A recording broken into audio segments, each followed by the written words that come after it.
તો સાબરકાંઠાના હિંમતનગરમાં પાલિકાની તિજોરી છલકાઈ, જ્યાં વેરા વસૂલાત પેટે 13 કરોડથી વધુની બમ્પર આવક નોંધાઈ છે। વેરા વસૂલાતમાં હિંમતનગર પાલિકા જિલ્લામાં પ્રથમ ક્રમે, જ્યાં આગળ 500 જેટલા બાકીદારોને પાઠવવામાં આવી છે નોટિસ, અને માર્ચ એન્ડિંગને લઈ પાલિકા તંત્ર દ્વારા ઉઘરાણી તેજ થઈ।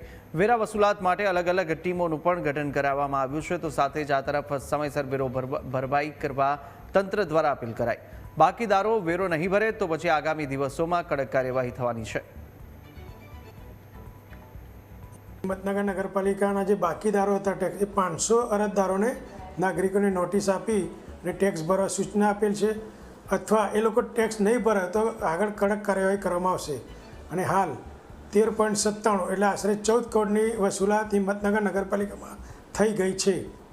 તથા બાકીદારોને ખાસ સૂચના કે 31 તારીખે પણ આખો દિવસ ટેક્સની બારી ખુલ્લી રહેશે, તો આપનો તમામ ટેક્સ બાકી રકમ સાથે ભરી જવા સૂચના આપવામાં આવી છે।